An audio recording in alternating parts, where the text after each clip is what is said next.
शांति। महाशिवरात्रि के पर्व की आप सभी को मंगल कामनाएं। भारत में हम बहुत सारे त्यौहार मनाते हैं, लेकिन महाशिवरात्रि का त्यौहार सभी बहुत धूमधाम से, बहुत भावना और श्रद्धा से मनाते हैं।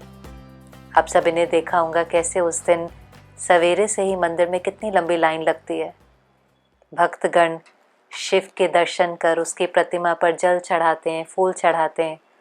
अंदर में होता है कि हमारी मनोकामनाएं पूरी हो जाएंगी, हमारे पाप दग्ध हो जाएंगे और हमें मुक्ति मिलेंगी। और इसीलिए हम कितने प्रकार के रिचुअल्स भी करते हैं।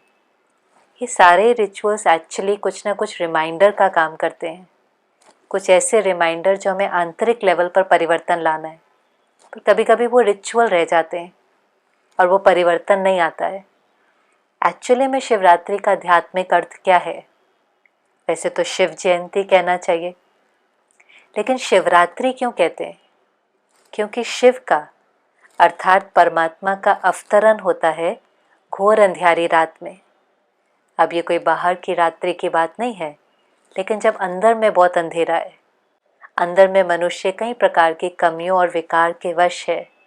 अंदर में डर है, चिंता है, उदासी है, निराशा है, काम, क्रोध, लोभ, मोह, अहंकार के वश है। तो उसका अवतरण नहीं होता कि वो हमें रात्रि से प्रकाश की तरफ, अंधेरे से लाइट की तरफ लेकर के जाए। और उसके लिए ही कितने रिचुअल्स किए जाते हैं जिनका एक स्पिरिचुअल सिग्निफिकेंस है। आप देखें, कई लोग शिवरात्रि के दिन पर ज़रूर गंगा में स्नान करते हैं, जिसको कहते हैं पुण्य स्नान। समझते हमारे पाप दग्ध हो जाएंगे, लेकिन ये जो प्योरिफिकेशन है ये सिर्फ शरीर का तो नहीं है ना। ये प्योरिफिकेशन तो आत्मा का है, सोल का है। क्योंकि सोल ओरिजिनली तो बहुत प्योर है। उसकी ओरिजिनल नेचर तो शांति, शक्ति, प्यार देना ही है। जैसे ये साड़ी है, कितनी वाइट है, इसकी ओरिजिनल नेचर वाइट है। पर जर्नी पर चलते चलते कई दाग लग जाते हैं। कब लगते हैं वो भी पता नहीं चलता, दाग अपने आप लग जाते हैं। लेकिन जब हमें पता है कि ओरिजिनली वाइट है तो हम दाग मिटा सकते हैं। ऐसे ही सोल प्योर है, पीसफुल है।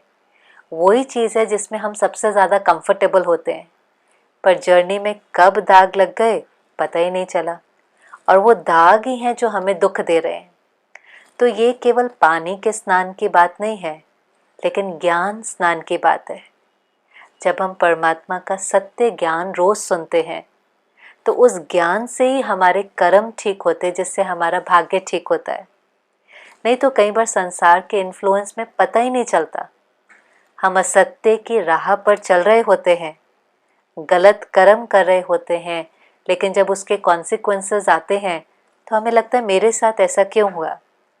जैसे आजकल संसार में कोई कहेगा ईंट का जवाब पत्थर से दो, माना टिट फॉर डैट। पर आप एक बार सोचो, जो परमात्मा हमको कर्मों की गुह्य गति समझाता है कि अगर हम ईंट का जवाब पत्थर से देंगे तो फिर न्यूटन का थर्ड लॉ भी तो काम करता है ना, कि every action has equal and opposite reaction. जैसा बीज बोएंगे वैसा ही फल मिलेगा।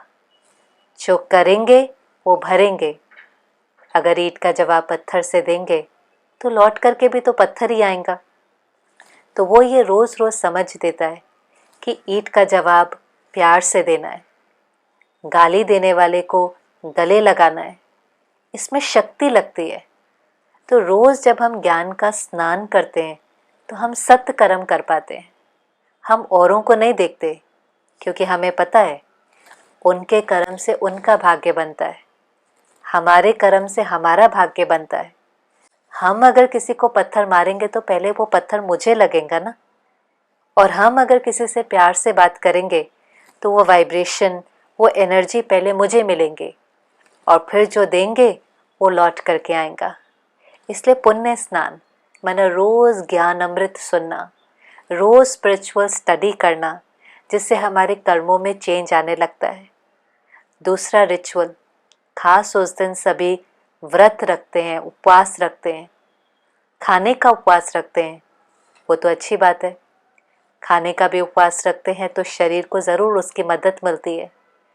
लेकिन फिर से जैसे हमने पहले भी कहा कि ये तो सोल का प्योरिफिकेशन है, इसलिए खाने के उपवास के साथ साथ विकारों का, कमियों का भी उपवास रखना है। एक दिन उपवास रखें, चाहे कुछ भी हो जाए हम गुस्सा नहीं करेंगे, चाहे कुछ भी हो जाए हम किसी को गलत नहीं बोलेंगे, हम किसी को पत्थर नहीं मारेंगे। जब इस प्रकार का उपवास रखते हैं तो हमारे कर्म श्रेष्ठ होते हैं, और कर्म श्रेष्ठ होने से ही हम जीवन मुक्ति का अनुभव करते हैं। माना जीवन है, लेकिन कोई भी गलत कर्मों का बोझ सिर पर नहीं है, खालीपन और अकेलापन महसूस नहीं होता। और तीसरी चीज़, खास उस दिन सभी जागरण करते हैं।